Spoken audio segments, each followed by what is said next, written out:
Trump buat kekacauan global, Xi Jinping melawan, Amerika terpukul, Indonesia harus waspada di era Prabowo. Dengarkan baik-baik.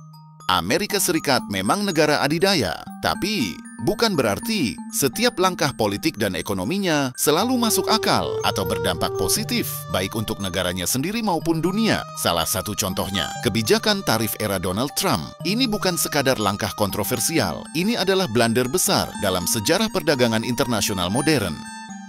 Dengan menaikkan tarif impor terhadap produk-produk asal Tiongkok, dari baja hingga teknologi, Trump berpikir dia bisa memaksa Tiongkok bertekuk lutut. Tapi yang dia lupakan, Xi Jinping bukan tipe pemimpin yang bisa ditekan dengan gertakan. Dan respons Tiongkok bukan cuma tegas, tapi juga agresif. Mereka membalas dengan tarif serupa, bahkan lebih tinggi. Produk pertanian Amerika dikenai tarif hingga 125%. Ini membuat ribuan petani asetsi bangkrut, dan sektor ekspor mereka merosot tajam. Hasilnya, ekonomi global terguncang. Pasar saham Wall Street sempat anjlok pada akhir 2018 dan 2019. Indeks Dow Jones, S&P 500, bahkan Nasdaq sempat memasuki zona merah. Dolar melemah, investor panik, pelaku usaha global jadi gamang. Ini bukan teori. Ini realita yang tercatat dalam data-data ekonomi dunia. Dan sekarang kita tarik ke Indonesia. Prabowo sebagai Presiden RI tidak mewarisi dunia yang stabil. Justru sebaliknya, ia menghadapi dunia yang sedang retak. Perang dagang belum benar-benar usai. Polarisasi antara Barat dan Timur semakin tajam. Ketegangan geopolitik di Laut Cina Selatan, konflik Rusia-Ukraina, bahkan potensi konflik Taiwan. Semuanya membuat arah ekonomi global makin tak menentu. Indonesia tidak bisa lagi berperan sebagai penonton. Tidak bisa terus bersikap netral pasif. Apalagi berharap badai global ini lewat begitu saja tanpa menyentuh kita. Kita harus siap pasang posisi. Harus punya keberanian untuk menetapkan arah. Indonesia adalah negara besar dengan kekuatan ekonomi nomor 1 di Asia Tenggara. Tapi kalau kita terus ragu, kita bisa tergulung. Jadi korban berikutnya setelah Amerika. Lihat saja, ketika ekonomi ASEAN terpukul akibat perang dagang, mereka mulai panik. Trump yang semula menggertak, akhirnya berbalik arah. Ia mulai merayu Xi Jinping. Dia adalah sahabat saya, dia orang cerdas. Saya menghormatinya, kata Trump dalam konferensi pers. Tapi publik tahu, ini bukan diplomasi elegan. Ini adalah sinyal bahwa Washington kehabisan kartu ironis. Negara sebesar itu saja bisa salah langkah dan menanggung akibatnya. Maka kita, Indonesia, harus jauh lebih cermat, lebih terukur. Tidak bisa ikut arus, apalagi jadi pengikut buta.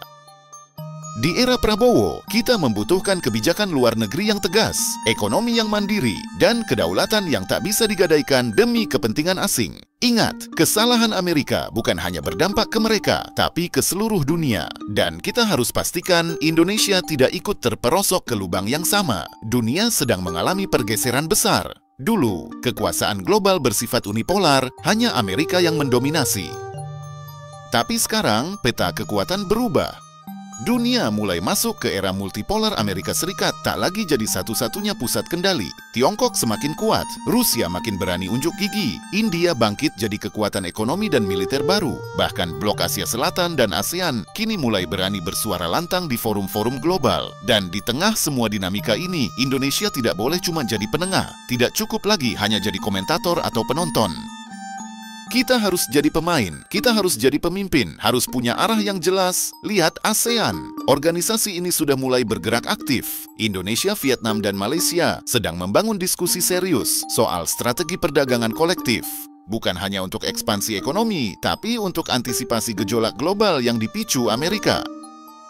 Kenapa? Karena jika Amerika terus mengambil langkah sepihak, menaikkan tarif secara sembarangan, menerapkan proteksionisme tanpa perhitungan, maka Asia Tenggara harus siap bersikap tegas, siap melepas ketergantungan, siap buka pasar baru, dan siap menjalin kemitraan yang lebih rasional. Lewat RCEP, Regional Comprehensive Economic Partnership, yang melibatkan negara-negara Asia Pasifik, termasuk Tiongkok, Jepang, dan Australia. Kawasan ini sedang menciptakan blok dagang terbesar di dunia.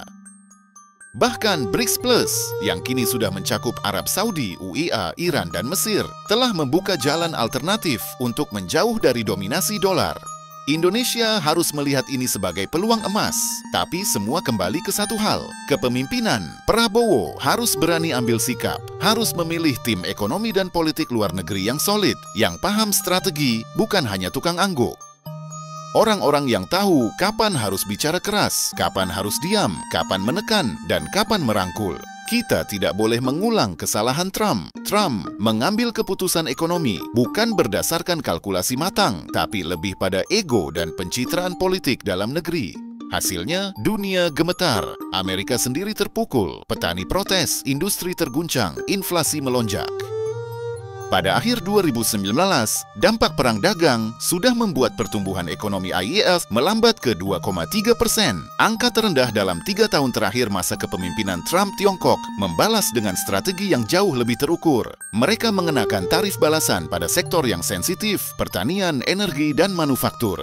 Mereka juga mempercepat kerja sama ekonomi dengan negara-negara lain untuk mengurangi ketergantungan pada pasar Amerika. Hasilnya jelas, Amerika limbung, Tiongkok bangkit, dan sekarang dunia tak bisa lagi berdiri di tengah. Negara-negara dipaksa memilih, ikut arus baru atau tenggelam dalam turbulensi lama. Indonesia tidak bisa selamanya netral, harus cerdas, harus tajam, harus punya nyali. Dan ini saatnya Prabowo menunjukkan apakah Indonesia siap jadi pemimpin kawasan atau hanya akan jadi pasar empuk bagi negara-negara besar yang sedang berebut pengaruh. Dengan bergesernya pusat kekuatan dunia ke blok baru seperti BRICS, ASEAN, dan forum-forum multipolar lainnya, Indonesia harus berperan aktif, bukan jadi penonton, tapi menjadi kekuatan yang dihitung. Setelah dunia dibikin goyah oleh kebijakan sepihak Donald Trump, kita melihat satu tren besar yang tidak bisa diabaikan, pergeseran kekuatan global. Dan ini bukan teori, ini kenyataan. Amerika kini makin defensif. Eropa sibuk dengan krisis energi, konflik internal, dan kebijakan suku bunga tinggi. Tapi Asia, terutama Asia Tenggara, memiliki potensi untuk mengambil peran lebih besar dalam sejarah ekonomi dunia ke depan. Pertanyaannya tinggal satu, apakah Indonesia siap mengambil peran itu? Tapi mari kita lihat ke timur. Tiongkok kini tampil jauh lebih percaya diri. Rusia, meskipun dicekal oleh negara-negara barat, tetap agresif memainkan perannya.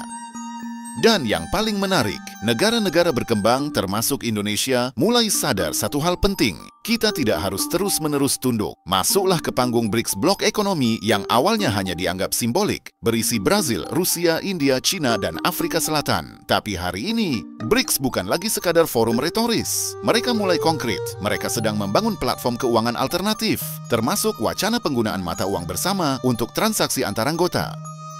Ini untuk mengurangi dominasi dolar ICS dalam sistem keuangan global. Bahkan mereka sudah bicara soal sistem pembayaran lintas negara yang bebas dari pengaruh SWIFT, sistem yang selama ini dikendalikan Barat. Rusia dan China sudah lebih dulu menerapkan alternatif seperti SPFS dan CIPS. Ini bukan hanya isyarat, tapi sinyal keras. Dunia sedang mencari cara keluar dari kendali Washington. Dan yang lebih mengejutkan, BRICS kini mulai melirik Asia Tenggara, termasuk ASEAN, termasuk Indonesia. Indonesia sudah beberapa kali diundang dalam pertemuan informal, sudah ikut duduk bareng, membahas potensi kemitraan strategis baru. Bahkan dalam KTT BRICS 2023 di Afrika Selatan, Presiden Jokowi disebut-sebut dalam beberapa pembahasan soal perluasan kerjasama Selatan-Selatan. Sekarang kita tanya, apa posisi Indonesia di dunia yang porosnya sedang bergeser ini? Jawabannya penentu. Kenapa? Karena Indonesia punya posisi unik. Populasi kita besar, nomor 4 dunia. Ekonomi kita yang terbesar di Asia Tenggara. Sumber daya alam kita melimpah, dari nikel, batu bara, hingga energi hijau. Secara politik, kita stabil. Meski kadang gaduh di dalam negeri, tapi tetap jauh lebih aman dibanding banyak negara lain. Dan yang tak kalah penting, letak geografis kita strategis. Kita berada di persimpangan jalur pelayaran internasional, Selat Malaka, Laut Natuna, dan Samudra Hindia. Ini bukan cuma soal posisi, ini soal pengaruh. Artinya, Indonesia bisa jadi poros kekuatan baru. Tapi, hanya jika kita punya keberanian. Kalau kita hanya ikut-ikutan, kita bakal dimanfaatkan. Tapi kalau kita punya arah dan strategi sendiri, kita bisa jadi kingmaker, bukan cuma pion di papan catur geopolitik. Disinilah peran Presiden Prabowo menjadi krusial. Kalau beliau jeli, momentum ini bisa dimanfaatkan untuk mendorong posisi tawar Indonesia. Di BRICS, di ASEAN, bahkan di G20. Tapi kalau Prabowo terlalu fokus pada urusan domestik, kalau beliau lupa memikirkan peta kekuatan dunia, maka kita akan kehilangan momentum besar ini. Coba lihat sekarang. ASEAN sudah mulai sounding gagasan negosiasi dagang secara kolektif. Bukan cuma untuk proteksi, tapi untuk memperkuat posisi tawar. Jika Amerika masih menerapkan tarif sepihak seenaknya, maka kita ancam alihkan ekspor ke mitra lain. Kalau Tiongkok mulai terlalu agresif di Laut Cina Selatan, maka kita lawan dengan diplomasi kolektif bersama Vietnam, Filipina, dan Malaysia. Ini bukan soal nyali semata, ini soal strategi. Tapi semua itu butuh satu hal penting, kepemimpinan yang tahu kapan harus melawan dan kapan harus mengelak. Kepemimpinan yang tak mudah terpancing emosi. Prabowo harus belajar dari kesalahan Donald Trump. Jangan cuma main gertak, jangan biarkan ego jadi penentu arah kebijakan. Dunia hari ini bukan lagi tentang siapa yang teriak paling keras, tapi tentang siapa yang bisa memainkan catur geopolitik dengan sabar, tenang, dan penuh perhitungan. Dan satu hal lagi, Indonesia harus siap lepas dari ketergantungan pada dolar. Iya, dolar memang masih kuat. Tapi sekarang, semua negara sedang cari jalan keluar. Bahkan Arab Saudi mulai membuka transaksi minyak dengan yuan. India sudah mulai bayar impor dengan rupiah. Brasil dan Tiongkok sudah mulai pakai riel dan yuan dalam perdagangan bilateral karena semua tahu ketika ekonomi Amerika goyang, dunia ikut terguncang. Ketika suku bunga The Fed naik, negara berkembang menderita. Ketika dolar menguat secara sepihak, ekspor dari negara-negara kecil melemah. Dunia sudah lelah dikendalikan oleh satu mata uang. Sekarang saatnya Indonesia ikut mendorong sistem global yang lebih adil. Bukan untuk menantang Amerika secara frontal, tapi untuk menunjukkan bahwa dunia tak harus terus bergantung pada satu negara dan satu sistem. Kita punya pilihan, dan pilihan itu sekarang ada di tangan Indonesia. Tiongkok sudah mulai menggunakan yuan untuk transaksi migas dengan mitra strategis seperti Iran dan Arab Saudi Rusia sejak sanksi Barat mengalihkan sebagian besar perdagangannya ke rubel dan yuan. Brasil juga telah membuka jalur bilateral dengan Tiongkok untuk transaksi langsung menggunakan riel dan yuan tanpa melewati dolar.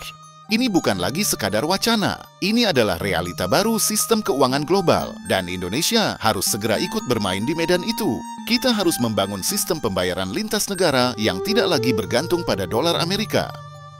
Entah itu berbasis rupiah atau mata uang regional dalam kerangka kerjasama seperti RCEPA, BRICS Plus, atau bahkan kerangka bilateral dengan negara-negara mitra.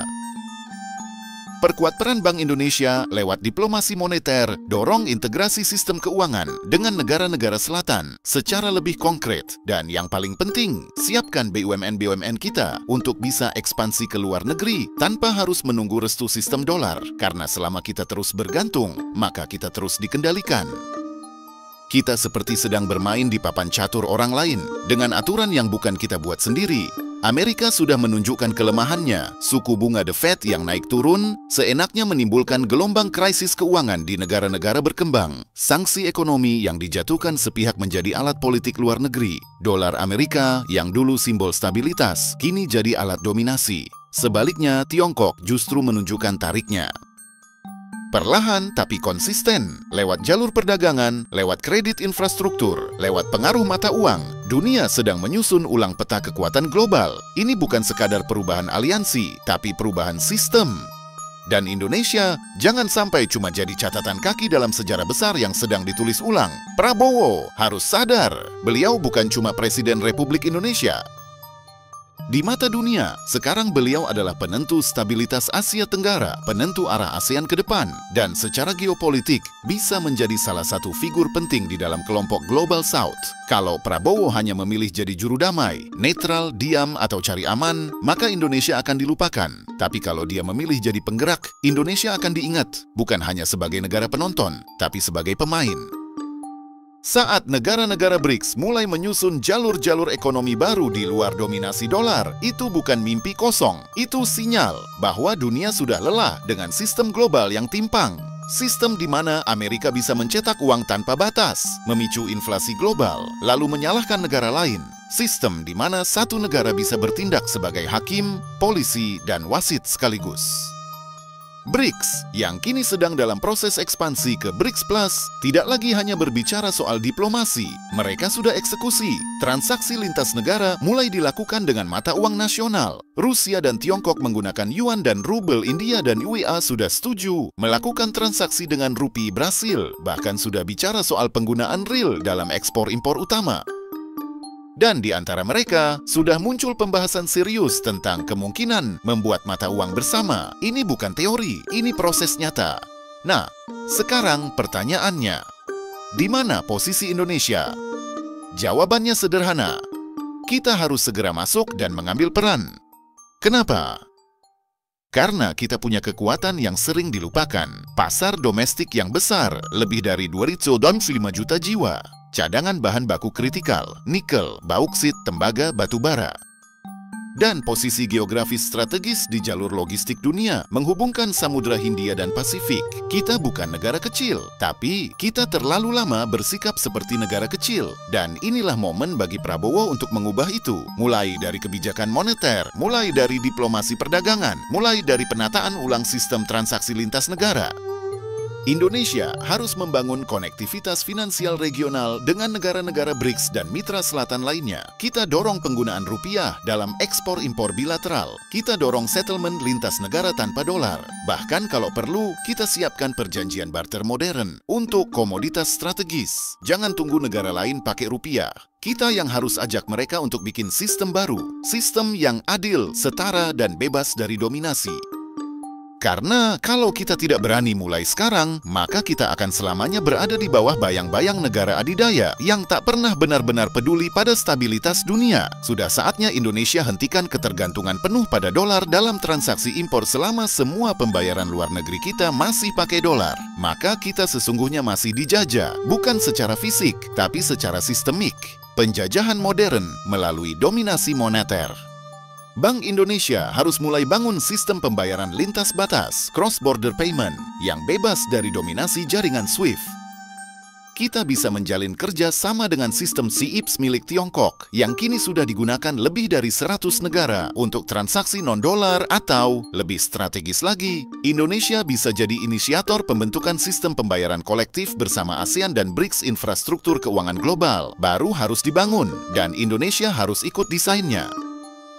Karena saat ini, semua negara Global South sedang mencari arah. Mereka tak lagi percaya sepenuhnya pada Amerika. Tapi di sisi lain, mereka juga tak ingin dicengkeram penuh oleh Tiongkok. Dan disinilah peran Indonesia menjadi sangat unik. Indonesia bisa menjadi jembatan. Jembatan antara ASEAN dan BRICS. Jembatan antara kepentingan Timur dan Barat.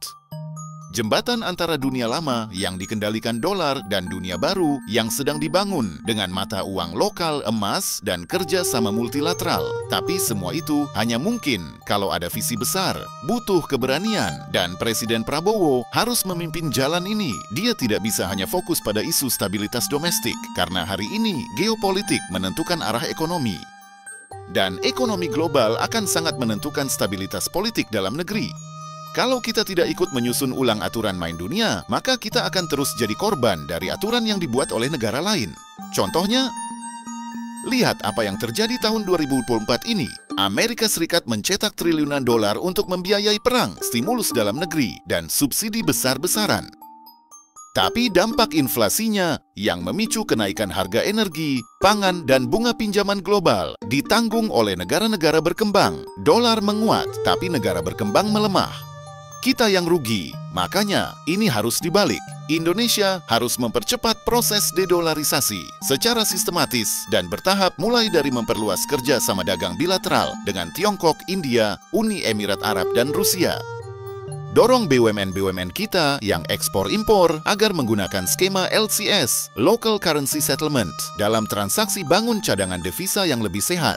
Didiversifikasi, bukan hanya berbasis dolar, tapi berbasis emas, yuan, rupi, dirham, atau rubel. Buka jalur investasi bilateral yang menggunakan sistem clearing non-dolar. Dan pastikan Bank Indonesia serta Kementerian Keuangan menjadi pionir dalam inovasi keuangan global yang lebih mandiri. Indonesia jangan jadi penonton, karena kalau kita hanya menunggu, kita hanya akan digiring dan ditekan. Tapi kalau kita aktif, kita bisa jadi pemain utama. Namun jangan salah, jalan ini bukan tanpa risiko. Begitu Indonesia semakin dekat dengan BRICS Plus dan menjauhi orbit dolar, maka tekanan dari Amerika pasti datang. Bisa lewat instrumen perdagangan, militer, diplomasi, bahkan operasi intelijen. Itulah pola klasik yang sudah berulang dalam sejarah. Negara berkembang yang berani berdikari akan dicoba dilemahkan, dipecah belah, bahkan dipasung. Tapi ini kuncinya. Prabowo bukan pemimpin biasa. Dia bukan boneka kekuatan asing. Ia punya rekam jejak panjang di militer, punya pemahaman geopolitik yang tajam, dan punya daya tawar yang jarang dimiliki pemimpin negara berkembang. Kalau dia berani melangkah sekarang, Indonesia akan dikenang sebagai negara yang ikut membentuk wajah dunia baru. Bukan sekadar korban dari dominasi dunia lama. Tapi justru karena itu, Presiden Prabowo harus melangkah dengan sangat hati-hati. Berani itu penting, tapi cerdas itu wajib. Artinya, Indonesia tidak boleh frontal, namun juga tidak boleh tunduk. Yang kita perlukan sekarang adalah diplomasi cerdas, diplomasi yang aktif, fleksibel, dan penuh perhitungan. Lipatkan negara-negara Global South lainnya, bangun koalisi lunak, soft alliance yang bisa memperkuat posisi tawar tanpa menimbulkan konfrontasi terbuka. Berdayakan jalur diplomasi pertahanan, perluas kerjasama militer, intelijen, dan keamanan regional dengan negara-negara BRICS dan ASEAN. Buka jalur komunikasi dua arah yang setara, bukan transaksional seperti yang selama ini didikte oleh kekuatan barat. Dan yang paling utama, jaga kedaulatan. Jangan pernah tergadaikan, karena kini adalah saatnya Indonesia naik ke panggung utama dunia, bukan sebagai pelengkap atau pengikut, tapi sebagai pemimpin baru dari dunia yang sedang tumbuh, pemimpin dari poros baru dunia.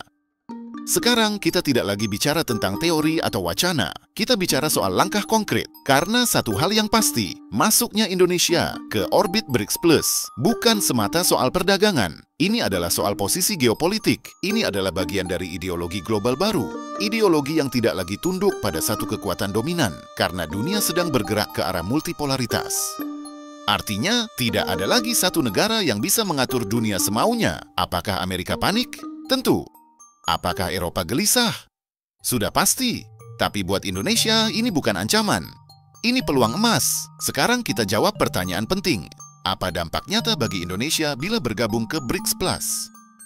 Begitu Indonesia resmi masuk BRICS Plus, kita akan memiliki alternatif kuat terhadap sistem keuangan global yang timpang. Kita tidak perlu lagi bergantung penuh pada IMF atau World Bank, dua institusi yang seringkali menyelamatkan negara dengan tangan kanan, lalu menjeratnya dengan tangan kiri. Development Bank atau New Development Bank, NDB, siap menjadi mitra alternatif. Indonesia bisa mengajukan pembiayaan untuk infrastruktur, industri strategis, transisi energi, hingga digitalisasi ekonomi tanpa skema utang predatorik. Ingat, utang luar negeri Indonesia saat ini sudah tembus lebih dari 5.000 triliun rupiah dan lebih dari separuhnya terpapar risiko nilai tukar dolar. Bergabung dengan BRICS Plus berarti kita bisa mendorong dedolarisasi utang, bisa melakukan renegosiasi skema pembiayaan agar tidak terus-terusan terjebak dalam tekanan ekonomi makro global yang dikendalikan dari Washington. Dan ini lebih dari sekadar solusi ekonomi.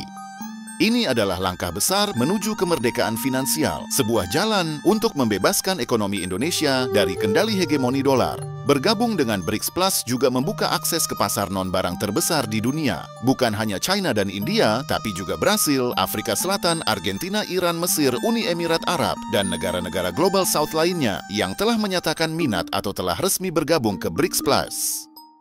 Ini adalah blok masa depan, blok yang tidak dibangun dengan tekanan, tapi dengan kepentingan bersama, blok yang tidak tunduk pada satu mata uang, tapi merayakan keberagaman dan kedaulatan ekonomi. Dan Indonesia punya semua yang dibutuhkan untuk jadi pemain inti pasar besar, kekayaan alam, posisi strategis di jalur laut dunia, dan stabilitas politik yang relatif kuat. Kini tinggal satu hal lagi, keberanian untuk melangkah dan tidak lagi menjadi pengikut. Indonesia sebenarnya punya banyak komoditas unggulan untuk diekspor. Dari sawit, nikel, batu bara, tekstil, produk halal, sampai konten digital. Dan BRICS Plus bisa membuka akses besar ke pasar-pasar yang selama ini belum tergarap maksimal. Dan ini penting dicatat, pasar non-barat cenderung lebih fleksibel secara aturan, lebih longgar secara politik. Kita bisa jalankan skema G2G, government to government, tanpa harus tunduk pada narasi demokrasi gaya barat yang seringkali penuh standar ganda. Masuk ke BRICS Plus juga akan memperkuat kembali prinsip politik luar negeri Indonesia. Bebas aktif. Artinya, kita bisa bilang ya ke Rusia soal energi dan transfer teknologi. Kita bisa bilang ya ke India soal kerja sama teknologi pertahanan. Tapi kita juga bisa bilang tidak ke Amerika Serikat soal tekanan militer, atau bilang tidak ke Cina soal ekspansi ekonomi yang terlalu agresif dan merugikan sektor domestik kita. Kuncinya satu, jangan tunduk. Jangan jadi satelit BRICS Plus, bukan tujuan akhir, tapi alat tawar baru. Kalau kita mainkan dengan cerdas, posisi Indonesia akan menguat secara global. Dan Prabowo harus sadar, dunia hari ini bukan bipolar seperti era Perang Dingin, tapi juga bukan dunia damai tanpa konflik. Ini adalah era saling sandera global di bidang diplomasi, ekonomi, dan militer. Kalau Indonesia tidak perkuat posisi tawarnya, kita akan dilindas oleh gelombang tekanan kekuatan besar. Dan ingat, ini bukan soal jika, tapi soal kapan. Begitu Indonesia semakin dekat ke BRICS Plus, tekanan dari negara-negara barat pasti akan datang. Ancaman sanksi dagang akan muncul ekspor, kita bisa dibatasi ke Eropa. Produk kita bisa dicap tidak berkelanjutan. Isu lingkungan dijadikan senjata politik. Ancaman disinformasi dan operasi intelijen juga bisa meningkat. Kalau Indonesia dianggap terlalu condong ke blok timur, bukan tidak mungkin akan muncul tekanan dengan isu HAM, korupsi, atau kebebasan sipil.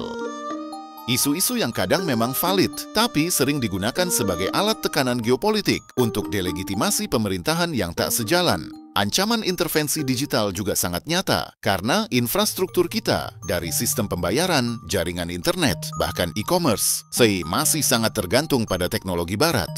Sekali mereka tekan tombol, sistem kita bisa goyah. Inilah kenapa Presiden Prabowo dan timnya harus siapkan strategi pertahanan hybrid, bukan cuma kekuatan militer, tapi juga kedaulatan siber, kemandirian teknologi, dan ketahanan ekonomi. Ini soal survival. Kalau kita hanya mengandalkan kekuatan konvensional, kita akan selalu satu langkah di belakang. Tapi kalau kita bisa bangun benteng pertahanan di semua lini, militer, diplomasi, ekonomi, dan digital, Indonesia akan jadi kekuatan baru yang tidak mudah ditekan siapapun. Kita butuh cyber shield, perisai digital nasional. Kita perlu strategi komunikasi publik untuk melawan narasi disinformasi dari luar negeri yang seringkali dikendalikan oleh kekuatan asing. Dan yang paling penting, kita butuh perlawanan yang cerdas dan sistematis. Lalu pertanyaannya, apa langkah konkret yang harus dilakukan Indonesia sekarang? Pertama, buka jalur diplomasi intensif dengan BRICS Plus, namun tetap jaga komunikasi aktif dengan Barat. Kita tidak perlu bersikap konfrontatif, tapi kita juga tidak boleh tunduk. Ambil posisi sebagai penengah strategis global, jadi solusi bukan ancaman. Kedua, percepat penguatan sistem keuangan domestik. Bank Indonesia harus menyiapkan instrumen dedolarisasi, sistem pembayaran lintas negara yang tidak bergantung pada dolar, serta memperkuat cadangan devisa berbasis emas, yuan, rubel, dan real. Sistem seperti ini sudah mulai diuji coba oleh Tiongkok dan Rusia. Indonesia tidak boleh ketinggalan. Ketiga, bangun koalisi ASEAN BRICS. Ajak Malaysia, Thailand, Vietnam, dan Filipina untuk menyusun blok negosiasi dagang baru. Dengan begitu, kita bisa berunding sebagai satu kekuatan kolektif, bukan sebagai negara yang dipecah belah secara bilateral. Keempat, lindungi industri strategis nasional dari akuisisi asing. Jangan ulang kesalahan masa lalu seperti Freeport. Jangan sampai nikel, batu bara, bauksit, dan logam tanah jarang sepenuhnya dikuasai oleh entitas luar. Negara harus hadir di titik-titik kunci rantai pasok global. Kita harus ingat, bergabung ke BRICS Plus bukanlah akhir dari perjuangan. Itu baru permulaan. Permulaan dari dunia multipolar, di mana tidak ada satu negara pun yang bisa mendominasi seenaknya. Bukan Amerika, bukan pula Cina, dan Indonesia di bawah Presiden Prabowo punya peluang emas untuk jadi aktor utama di panggung global. Tapi itu hanya bisa terjadi kalau kita berani berpikir sendiri, berani melawan tekanan, dan berani menyusun masa depan atas nama kedaulatan bangsa. Sekarang kita harus jujur. Langkah Indonesia bergabung dengan BRICS Plus adalah tantangan besar, tapi kesempatan yang menanti jauh lebih besar. Jangan ragu, ini bukan saatnya jadi penonton di kancah dunia. Ini saatnya Indonesia menunjukkan taringnya. Kita bisa keluar dari cengkeraman ekonomi yang dikendalikan oleh dolar. Kita bisa membangun sistem keuangan yang mandiri. Kita tidak harus terus-menerus bergantung pada impor dari negara besar. Kita bisa mengandalkan kekuatan domestik dan membangun kerja sama regional yang setara dan adil. Kita sudah punya sumber daya alam yang melimpah. Kita punya pasar domestik yang besar, salah satu yang terbesar di Asia Tenggara. Kita juga punya potensi besar di sektor teknologi, pertanian, manufaktur, bahkan konten digital dan industri kreatif. Yang kita butuhkan sekarang hanyalah keberanian untuk memilih jalan ini. jalan yang mungkin berat, tapi penuh harapan. Dan Prabowo, sebagai pemimpin negara, harus tegas. Dia harus memilih, tunduk pada sistem lama yang menindas, atau memimpin jalan baru yang membebaskan. Jangan terjebak dalam permainan politik jangka pendek yang hanya menguntungkan kekuatan luar. Kekuatan yang selama ini memanfaatkan krisis negara lain demi kepentingan geopolitik dan ekonomi mereka sendiri. Sejarah telah menunjukkan, dari Amerika Latin hingga Timur Tengah, banyak negara dihancurkan bukan karena perang langsung, tapi karena permainan politik global yang manipulatif. Indonesia tidak boleh menjadi bagian dari pola yang sama. Prabowo harus membuat keputusan besar. Keputusan yang akan menentukan posisi Indonesia, bukan hanya di kawasan Asia Tenggara, tapi di kancah global. Kita tidak boleh puas hanya sebagai pasar bagi produk-produk asing. Kita harus naik kelas, menjadi produsen, menjadi inovator, menjadi pemain global yang dihormati. Dan untuk itu, dibutuhkan keberanian untuk berubah. Di akhir semua ini, kita harus mengingat satu hal mendasar. Dunia sedang bergerak dengan sangat cepat. Struktur kekuasaan global sedang bergeser. Sumbu kekuatan tidak lagi hanya berada di Washington atau Brussels. Sekarang ada Beijing, Moskow, Delhi, bahkan Brasilia dan Pretoria yang ikut menentukan arah dunia. Jika kita terus mengikuti arus tanpa pernah bertanya, kita hanya akan menjadi korban dari sistem lama. Sistem yang telah menciptakan ketimpangan, memaksakan standar ganda, dan menjadikan negara-negara berkembang sebagai objek, bukan subjek. Namun jika kita berani mengambil langkah besar, jika kita punya nyali untuk menyusun ulang peta hubungan internasional, maka kita bisa menjadi bagian dari transformasi sejarah ini. Kita bisa menjadi penentu arah, bukan hanya pengikut. Prabowo telah menunjukkan keberaniannya di dalam negeri, dalam urusan pangan, pertahanan, dan redistribusi kekuatan ekonomi nasional. Sekarang saatnya membawa keberanian itu ke panggung dunia, bukan dengan konfrontasi, tapi dengan diplomasi yang cerdas, berani, dan bermartabat. Jangan takut pada risiko, karena sebenarnya risiko terbesar justru terjadi ketika kita memilih untuk diam. Ketika kita terlalu bermain aman dalam sistem global yang sudah jelas tidak adil, itulah saat kita justru kehilangan semuanya, kedaulatan, martabat, dan masa depan. Indonesia bisa menjadi negara besar, bukan dengan meniru kekuatan lama, tapi dengan merancang jalan sendiri, dengan visi yang jernih, strategi yang tepat, dan keberanian untuk menolak tekanan yang tidak adil. Kita sudah punya segalanya. Sumber daya alam, bonus demografi, kekuatan maritim, serta posisi geostrategis yang tidak dimiliki negara lain. Tapi, semua itu tidak akan berarti jika kita tidak mengambil keputusan strategis hari ini. Masa depan Indonesia ada di tangan kita semua. Dan sejarah akan mencatat, apakah kita hanya ikut menonton dunia berubah, ataukah kita berani menjadi bagian dari perubahan itu sendiri. Jadi, apakah kita siap?